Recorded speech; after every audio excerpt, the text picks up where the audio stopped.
the game, cause see the boxing voice. Welcome back, gang, for the first time and hopefully many more to come. Don't forget to subscribe to the YouTube channel and click on the notifications right here, this little bell, so you can get those emails every time we go live. ThaBoxingvoice.com live here with Marcel, Rivers, Hidden Gem, the next grade pro.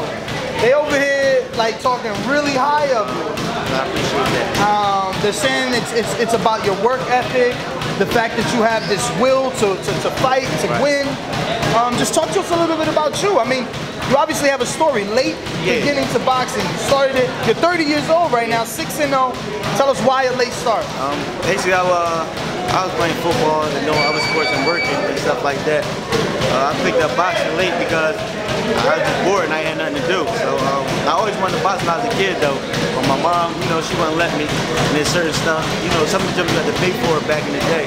But once I got older and I stopped playing football and stuff like that, I just gravitated over to boxing. Now, why are you different from another Philly cat that thinks he can fight? I mean, because most of the boxers in Philly, they don't work as straight. Nah, boxers, not boxers. Just another guy from Philly that think he can fight. I mean, I don't know about, I can't speak for nobody else, I only can speak for myself. I work hard and I fight. Like it's a fight every day coming to Philly, especially growing up and stuff like that. So obviously they said they've been with you from the beginning. Right. Any amateur background to speak of, or was it just like you started boxing late and you went straight into the pros? A quick 16 fight. Okay. Listen, I'm not knocking that. Deontay Wilder had what, 19, 16? Brian Jennings had around the same thing. Yeah. These are two men that have been able to get very far in their pro career. I mean, that doesn't make you. You know, amateurs is just, you know, one stage of your career. This is the second stage. So tell us about this stage and why you're more suited for the pros. Basically because amateurs, they fight every week, shit like that. Every week, every 2 weeks and stuff like that. With me, I still have a full-time job, so I could try to, you know, being in a pro, I could set it up. I have time to work up leading to the fight. Unlike every week, I might have to work the weekends 1 week. You know what I'm saying? And the amateurs, I wouldn't be able to fight. So that's why everything was real condensed and quick and to the point. So look, I was trying to get them to give me some sexy names you've been sparring with. I mean, at 140, 147, we want to know who you gloving up with and who got these guys thinking that you the next great. I mean, they feel as though I'm great because they see my work ethic like that. And it don't determine by who I'm sparring and stuff like that because I'm coming straight from work every day. I get beat up by an amateur because I work. I use a jackhammer all day, dig holes all day, and still come to the gym. So whoever I'm sparring with, that really don't determine what I can do in the ring. So, but they gotta be seeing you in there with someone to assess your skill. We all need a barometer. It's like, yeah, he look good by the naked eye, but till he get in there with someone, we ain't 100% sure. No, we always 100% sure. With him, I'm 100% sure. I spar well. He spar with me on a regular. I've been working with him. Me, him, James, his uncle since the beginning. He been around since he was knee-high to a grasshopper, so we know a lot of shit. I know a lot of shit, and I know what he can do. I believe in him. And one thing, he believes in himself. Right. So, if I believe in him, he believes in him. It's a grown-ass man. He believes in himself, and he know what he want to do. So what would you say your style is like? People say I'm a puncher, but I also can box, and I'm gonna keep improving all my techniques and things like that. Become a boxer, puncher, whatever the case may be. When did you realize you were a puncher? The first day I stepped in the gym. Really? Yeah. Okay, tell us, how does one know that? These guys laughing like, no, the people that watch this, they don't know. They fall in love with your story because they wish they could do what you do. I mean, they see the power. When they come to the gym, following them right now. This is how they gonna follow them. I mean, you come to the gym, you see the power, whatever the case may be, knocking down tractor trailer tires, you know, 2, 3 punches. That should tell you right there. After you dig 4 ditches. Yeah, so you know, 10-hour day at work. All right, so talk to us a little bit about that 10-hour day.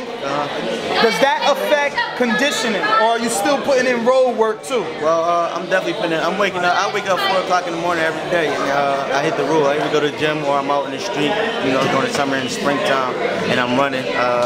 but working them long hours, you know, it's a little strain on the body, but I had a will to get through it. So that's what's going on. Now, what makes you put in actual miles? I've interviewed dozens of fighters. Not everybody runs. Like, again, Wilder never ran.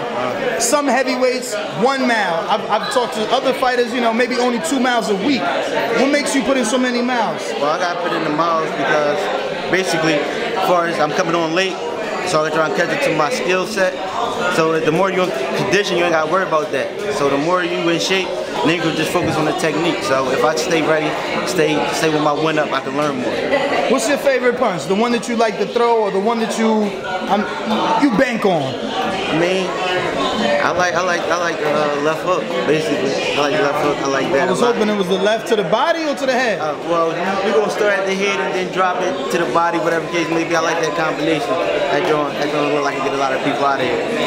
Now I know you told us you're a puncher, so do you punch in combination, or is it like Triple G? Triple G wasn't a combination punch; he was more like a heavy-handed 1-2 guy. Or are you doing a Canelo where it's 1, 2, 3, 4s and you know? Well, we working on all that as far as the combination punching and stuff like that. I can put them in combination, or I can hit you with a one-hit wonder, whatever the case may be. So from what I'm hearing from your team, I'm gathering that they think it's work ethic that separates you. What do you think separates you from everyone else? My will and determination. Like I said, work ethic. That's how I work. I work extremely hard, and can't nobody just say or take nothing from me because I'm gonna put in the work. You know what I'm saying? So Marcel, can you give us your social media for anybody that isn't following can do so? Celly Rivers on Instagram and Facebook. CELLY_RIVERS.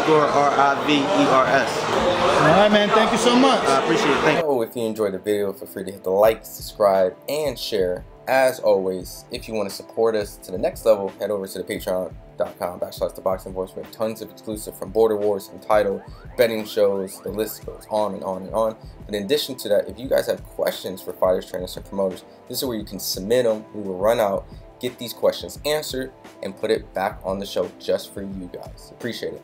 Peace.